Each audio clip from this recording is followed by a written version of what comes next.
Start.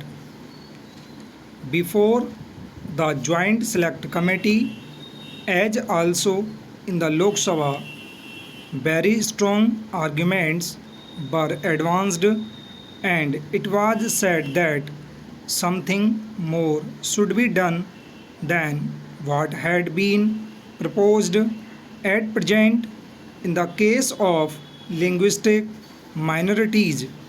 This they wanted done by the insertion of a particular provision in the Constitution. It would be clear to honorable members when the Constitution Ninth Amendment Bill is taken into consideration. The States Reorganization Commission have also dealt with this question and have suggested that the minorities should not be allowed to develop a separatist tendency. They should not ask for a state within a state or something else incompatible with their citizenship of that particular state. Still, it is essential, especially where there are linguistic minorities, that some proper safeguards should be evolved. For that purpose, certain provisions have to be included in the Constitution. Now, some members of the Joint Select Committee, in particular, were not happy. They desired that something more should be done, and in particular, they were anxious that these safeguards should be statutorily recognized, that is, either they should be placed in that state's reorganization bill itself or in the Constitution. That question was considered by the Home Ministry, and we have already sent out to the various state governments a circular, a copy of which was placed before the Joint Select Committee.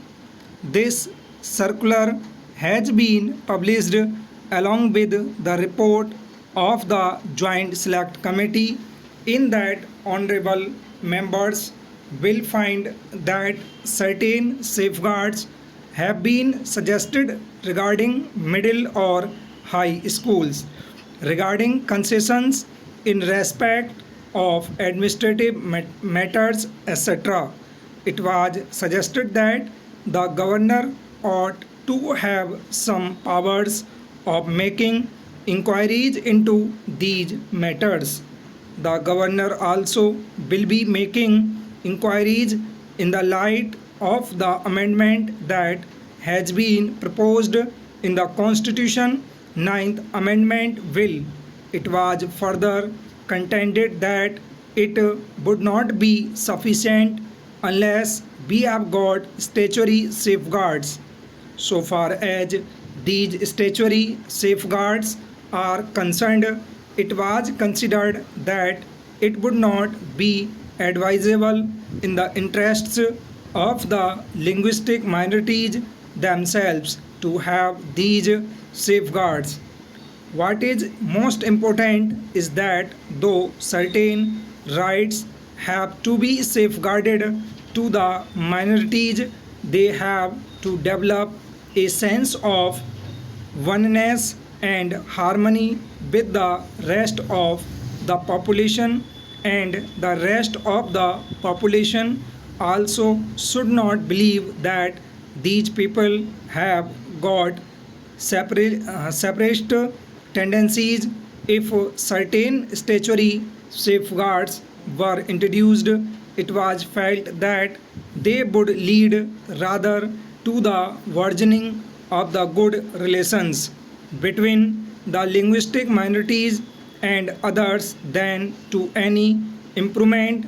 Therefore, all that could be done was to send out a circular to the state governments pointing out broadly the main features of such safeguards with the desire that they should protect or safeguard the interests of the minorities to the extent possible, subject to the reservations that I have already pointed out. It was also suggested that just as we have in the case of the scheduled castes and the tribes, full stop.